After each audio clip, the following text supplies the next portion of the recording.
Hi students, welcome to your techno classes. और आज हम डिस्कस करने वाले हैं नया टॉपिक है, बहुत ही इंटरेस्टिंग टॉपिक है। और ये टॉपिक जो है वो इलेक्ट्रिशियन ट्रेड से रिलेटेड है।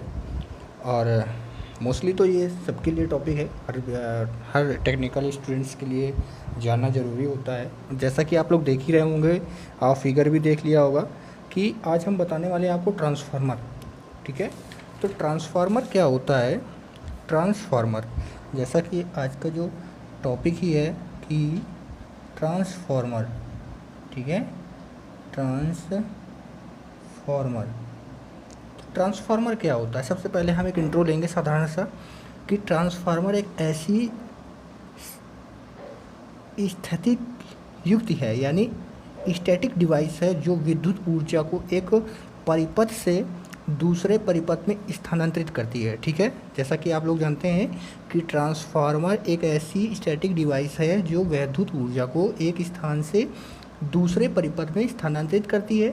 इसके साथ ही इस युक्ति के द्वारा वोल्टता का अपचयन यानी स्टेप डाउन एवं वोल्टता का उच्चायन यानी स्टेप अप सुगमता से किया जा सकता है। यह ध्यान रखना आवश्यक है कि यह युक्ति केवल प्रत्यावर्ती धारा आपूर्ति पर ही कार्य करती है, दृष्टि धारा आपूर्ति पर नहीं।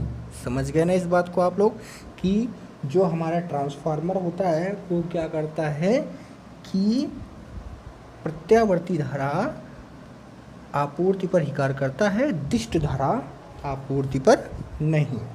ठीक है ना, तो आप लोग, हमने सिर्फ इंट्रो बताया, अब मैं आपको बताता हूँ कि इसका सिद्धांत क्या होता है।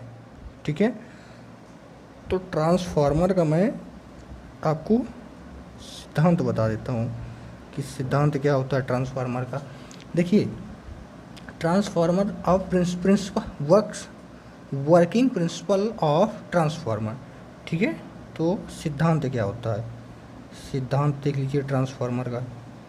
ट्रांसफार्मर के सिद्धांत का, ट्रांसफार्मर म्यूचुअल इंडक्टेंसन के सिद्धांत पर कार्य करता है। ट्रांसफार्मर जो होता है वो किस में कार्य करता है, म्यूचुअल इंडक्टेंस के सिद्धांत पर कार्य करता है।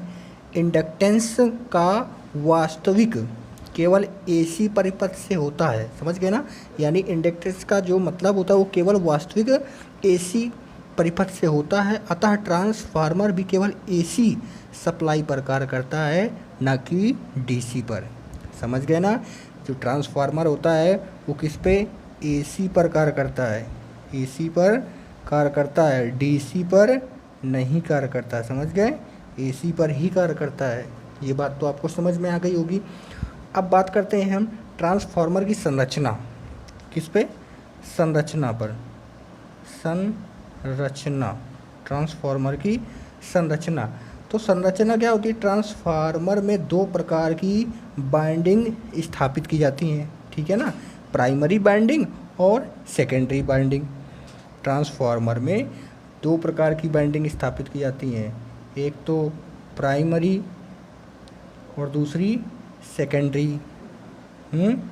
दूसरी कौन सी, सेकेंडरी। पहली प्राइमरी और दूसरी सेकेंडरी, दो बाइंडिंग स्थापित की जाती हैं। अब हम बात करेंगे कि प्राइमरी बाइंडिंग क्या होती है।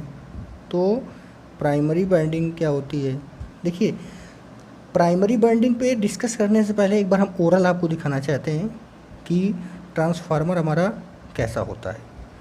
ठीक है ना, तो आप लोग ये ज़रा ध्यान से देखिए। इसमें ये आपका ट्रांसफार्मर का फिगर रहा, जैसा कि आप लोग देख ही रहे हैं। ठीक है, इसमें आप लोग ये देख रहे हैं, इसमें ट्रांसफार्मर में पार्ट्स देख लीजिए आपके। ठीक है, ट्रांसफार्मर का जो पार्ट्स हैं ये सारे पार्ट्स आप लोग देख लीजिएगा।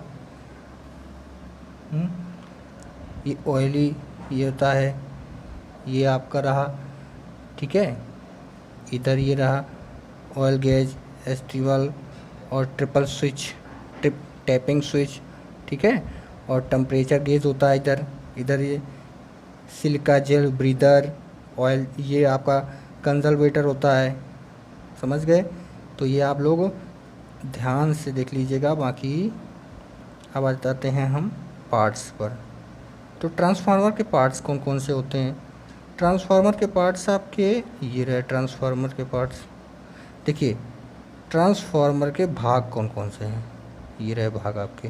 पहला core, primary winding, secondary winding, oil tank, transformer oil, cooling pipe, oil inlet valve.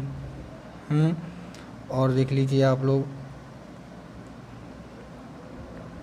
ये देख लीजिए। अब आपका आ गया क्या?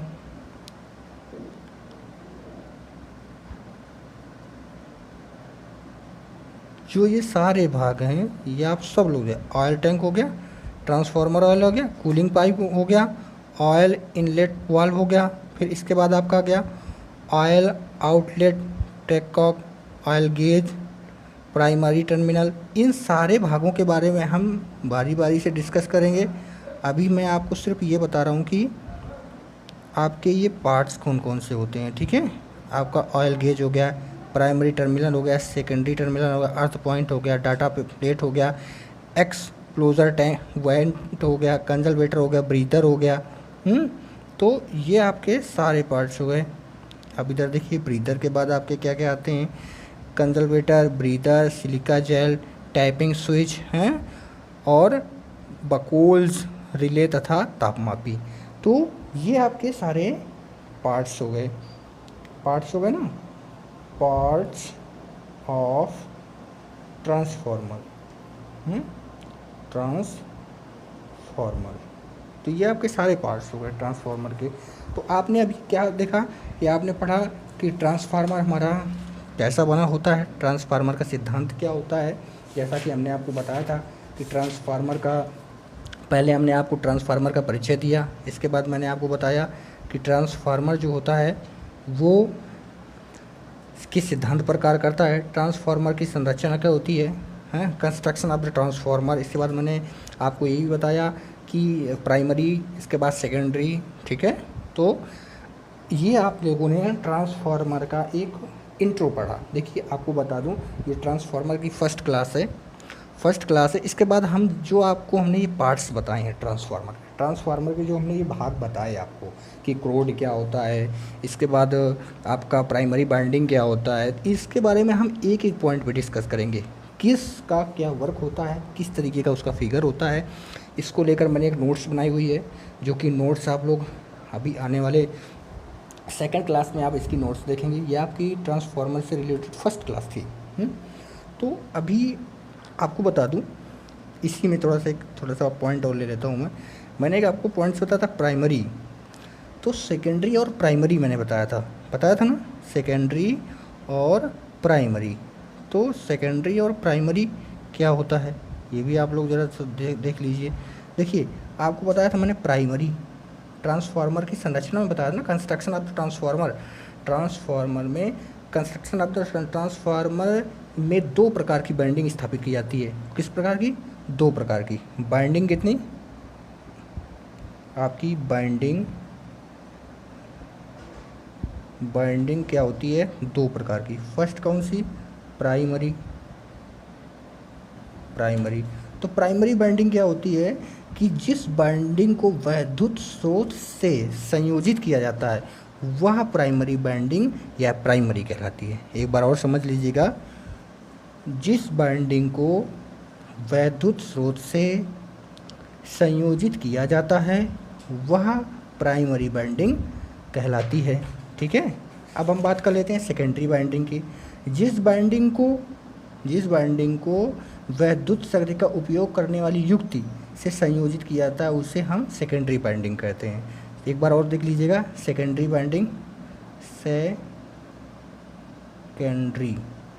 बाइंडिंग क्या होती है कि जिस बाइंडिंग को लोड अथवा वैद्युत शक्ति का उपयोग करने वाली युक्ति से संयोजित किया जाता है वह सेकेंडरी बाइंडिंग या सेकेंडरी कहलाती है। देखिए आप लोग इस डेफिनेशन को अपनी एक नोट्स बना लीजिएगा, अपनी नोट्स के अकॉर्डिंग आप लिख लीजिएगा, ठीक है। एग्ज़ाम से रिलेटेड, एग्ज़ाम के हिसाब से यह टॉपिक बहुत ही ज़्यादा ज़रूरी है, ठीक है ना। तो आप लोग, मैं क्लास देता हूँ, आप लोग बाकायदा एक रजिस्टर या नोट्स अपने हिसाब से बना लीजिएगा। उस पर आप लोग अपना पार्ट टू पार्ट आप उसमें लिखते रहिएगा, समझ गए ना। तो ये आपकी क्लास थी आज की, ये आपकी ट्रांसफार्मर से रिलेटेड थी। ये आपकी ट्रांसफार्मर